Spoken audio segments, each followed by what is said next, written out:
ನಮಸ್ತೆ ವೀಕ್ಷಕರೇ, ಮೈ attitude my dream ಚಾನಲ್ಗೆ ಸ್ವಾಗತ ಸುಸ್ವಾಗತ. ಇವತ್ತು ನಾವು ನೋಡೋದಾದರೆ ಹಣದ ಮಹತ್ವ ಮನುಷ್ಯನ ಜೀವನದಲ್ಲಿ ಯಾವ ಮಟ್ಟಕ್ಕಿದೆ ಅಂತ ನಾವು ತಿಳ್ಕೊಬೋದು. ಬಟ್ ಹಣ ಮನುಷ್ಯನ ಜೀವನದಲ್ಲಿ ಅಗತ್ಯ ಇದೆಯಾ ಇಲ್ವಾ?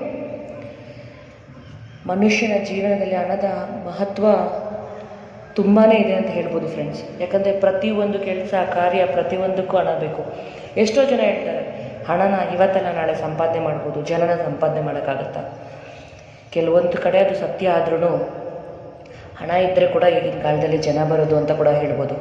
ಹಣ ಎಷ್ಟು ಇಂಪಾರ್ಟೆಂಟ್ ಇದೆ ಅಂತ ಹಣ ಇಲ್ಲದೇ ಕಷ್ಟ ಅನುಭವಿಸಿರ್ತಾರಲ್ಲ ಆ ವ್ಯಕ್ತಿಗಳಿಗೆ ಗೊತ್ತು. ಅದೇ ನಾವಿವತ್ತು ನೋಡೋ ವಿಷಯ ಏನಂದರೆ ಹಣದ ಮಹತ್ವ ಮನುಷ್ಯನ ಜೀವನದಲ್ಲಿ ಯಾವ ಒಂದು ಮಟ್ಟದವರೆಗೆ ಇದೆ ಅಂತ ತಿಳಿಬೋದು.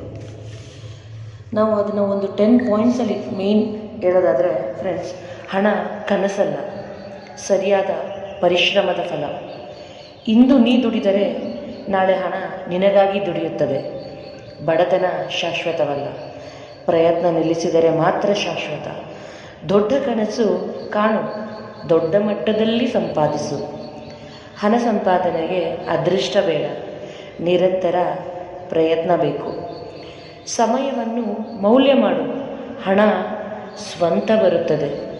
ಒಂದು ದಿನ ಶ್ರೀಮಂತರಾಗಬೇಕಾದರೆ ಪ್ರತಿದಿನ ಶ್ರಮಿಸಬೇಕು. ಹಣದ ಹಿಂದೆ ಓಡಬೇಡ, ನಿನ್ನ ಸಾಮರ್ಥ್ಯವನ್ನು ಬೆಳೆಸು. ಹಣ ನಿನ್ನ ಹಿಂದೆ ಬರುತ್ತದೆ. ಯಶಸ್ಸು ಮತ್ತು ಹಣ ಎರಡು ಸಹನೆ ಇರುವವರ ಮನೆಗೆ ಬರುತ್ತದೆ. ಕೆಲಸ ಸಣ್ಣದಿರಬಹುದು, ಆದರೆ ಆದಾಯ ದೊಡ್ಡದಾಗಬಹುದು. ಕರೆಕ್ಟ್ ಅಲ್ವಾ ಫ್ರೆಂಡ್ಸ್? ಮಹತ್ವ ಪ್ರತಿಯೊಬ್ಬರ ಜೀವನದಲ್ಲಿ ಒಂದು ಅಗತ್ಯ ಮಟ್ಟದವರೆಗೂ ಇಂಪಾರ್ಟೆಂಟ್ ಅಂತಲೇ ಹೇಳ್ಬೋದು. ಹಣವು ಮಾನವನ ಜೀವನದಲ್ಲಿ ಅತ್ಯಂತ ಪ್ರಮುಖವಾದ ಪಾತ್ರವನ್ನು ವಹಿಸುತ್ತದೆ. ದೈನಂದಿನ ಅಗತ್ಯಗಳನ್ನು ಪೂರೈಸಲು ಹಣ ಅಗತ್ಯವಾಗಿದೆ. ಆಹಾರ, ವಸ್ತ್ರ, ವಸತಿ, ಶಿಕ್ಷಣ ಮತ್ತು ಆರೋಗ್ಯ ಸೇವೆಗಳಂತಹ ಮೂಲಭೂತ ಅಗತ್ಯಗಳನ್ನು ಪಡೆಯಲು ಹಣ ಬೇಕಾಗುತ್ತದೆ. ಹಲವು ವ್ಯಕ್ತಿಗೆ ಆರ್ಥಿಕ ಭದ್ರತೆಯನ್ನು ನೀಡುತ್ತದೆ.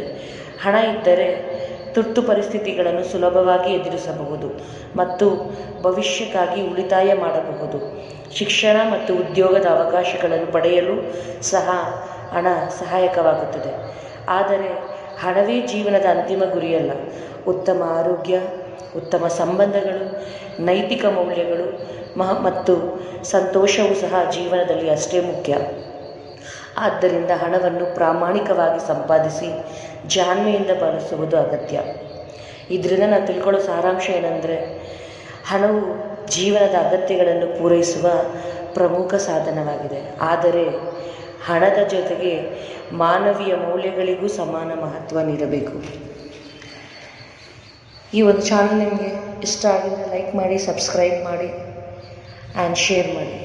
ನನ್ನ ಪ್ರೀತಿಯ ವೀಕ್ಷಕರಿಗೆ ತುಂಬ ಹೃದಯದ ಧನ್ಯವಾದಗಳು.